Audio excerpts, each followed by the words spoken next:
Now this is the reason why my wife gets nervous breakdowns sometimes.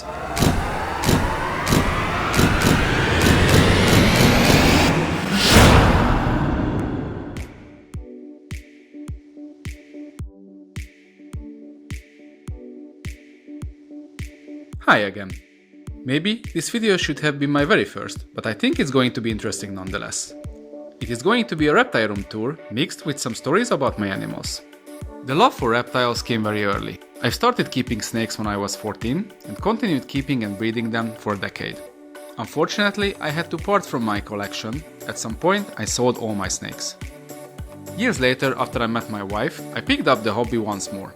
Believe it or not, it started with me wanting a duck or a rabbit for Easter. Since I couldn't find any close to where I live, we went to the Pet Expo in Budapest, hoping to find one there. It turned out it was a reptile expo, and we came home with an Argus monitor. Not exactly a duck, isn't it? Anyway, we loved the animal, made a huge enclosure for him. Everybody was happy until a point. The breeder told me that I should keep him on sand, and I did as he instructed. It wasn't bad for the animal, but as he kept digging and digging, the fine sand found its way out from the terrarium and covered everything in the room. When my son was born, I decided to part from the monitor, but that is another story for later. After I bought my first monitor, there was no stop. Soon after my first, I bought my second, which was a Savannah Monitor. She is still with us, and she is our family mascot. She's a little food aggressive, but other than that, she is a puppy dog.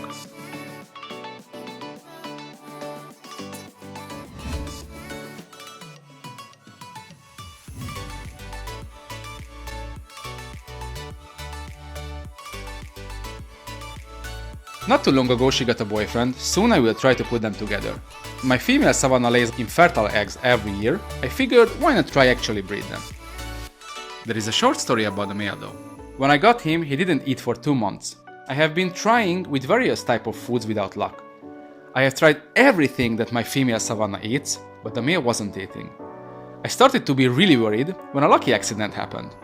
My kid opened the box I kept my locusts in, and a lot of locusts got out.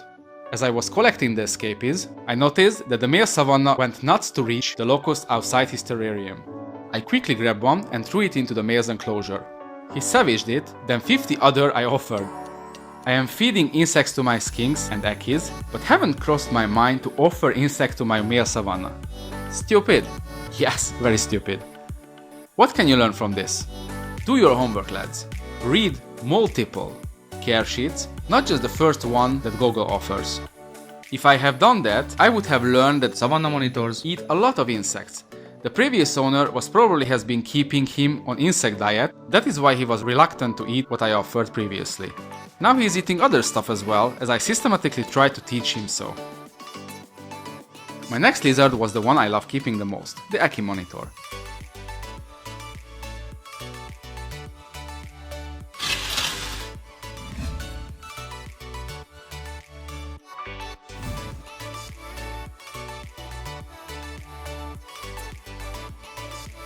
One day, I was browsing YouTube and I came across a video that blew my mind.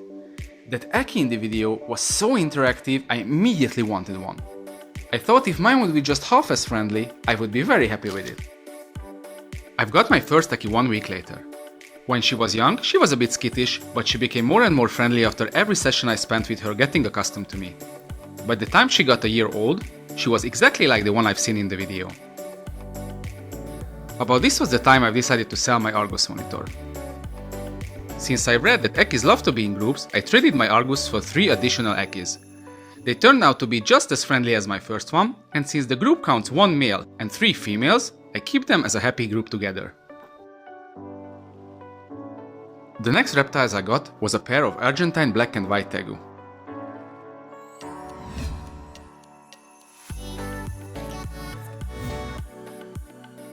Before I got the animals, I spent countless of hours watching Underground Reptiles, a channel where you can find basically every information you need about Tegu and Tegu keeping. When I got my pair of Tegus, the seller told me that the animals weren't sexed. I bought them regardless. After a while, the animals grew and they both showed pretty strong signs of being males. I chose one and put him on various sites for sale. My main concern was to find a buyer who is reliable enough to provide a good life for the Tegu. After turning down multiple buyers, I found a guy in Germany who seemed to be perfect. After hours of conversations about the how-tos, we agreed on a deal and he started to look for someone who would bring the Tegu from Hungary to Germany. Everything was coming together smoothly and 3 weeks later the animal arrived to his new owner. Everything was fine on arrival, but 1 week later it all went to pieces. First, the guy was complaining about the animal being aggressive, which really surprised me because I sent a completely docile animal. The buyer said it was hissing, tail whipping without any sign of taming down. I told him not to be impatient. A male juvenile Tegu could easily go grumpy after arriving to a new place. I was pretty sure that the guy was way too pushy, but I was still hoping. A few days later, the buyer wrote again. He told me that the Tegu was making a mess out of his enclosure when he got fed. That was odd again. He was eating without a problem when I kept him. Never had any issue like that. The buyer told me that the Tegu tore a rat into pieces and he don't have the guts to clean the mess. I asked what was the size of the rat. It turned out the Tegu got a rat 3 times the size he could swallow in whole. Obviously, a guy didn't listen when I told him about what and how to feed. Even after this, I thought the guy would be able to learn. But next day, his wife wrote to me. She wrote that this guy called a company that manages special waste in Germany. The people disassembled the enclosure and took it away with the lighting and the substrate, which was still full of the rat species. After that, the guy took the Tegu and gave it to a guy running the local pet store. He gave everything away for free.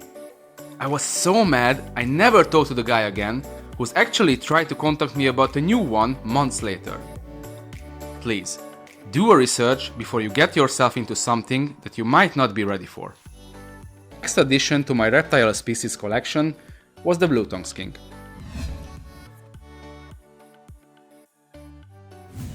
One of my friends phoned me one day and asked if I would be interested in a couple of blueies.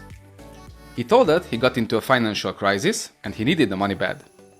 That time I knew little about Tiliqua species, so I told him I need a little research before I say anything.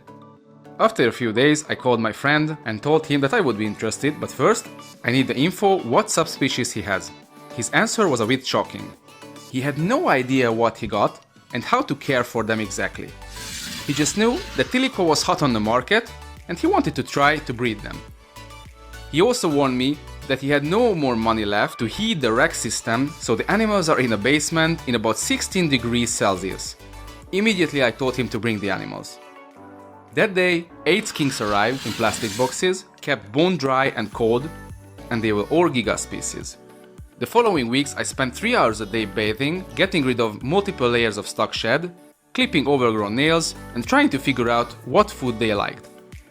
It was a hard time, but now I am happy with my 4 Indonesian, 1 Irinnjaya, 2 Maruki and 1 Halmahera skinks, plus 2 another Halmaheras I got later. They are happy and healthy, eating, breeding and waiting for their upgraded habitats. Leopard geckos were never been my favorites, but for some reason, a few of them somehow found me anyways.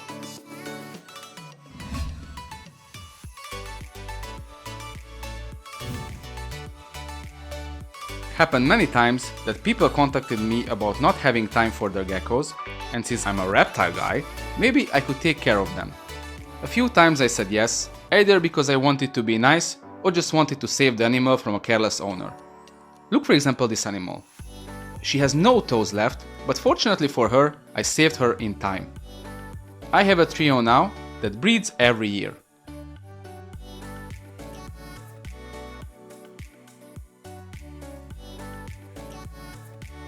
My last purchase was a pair of Modulated Tortoise. Actually, my little kid wanted them after watching so many episodes of Camp Cannon. Obviously, it's me who has to feed and clean them, but I really don't mind. I never thought that one day I would own any turtle or tortoise, but now I just love them to death.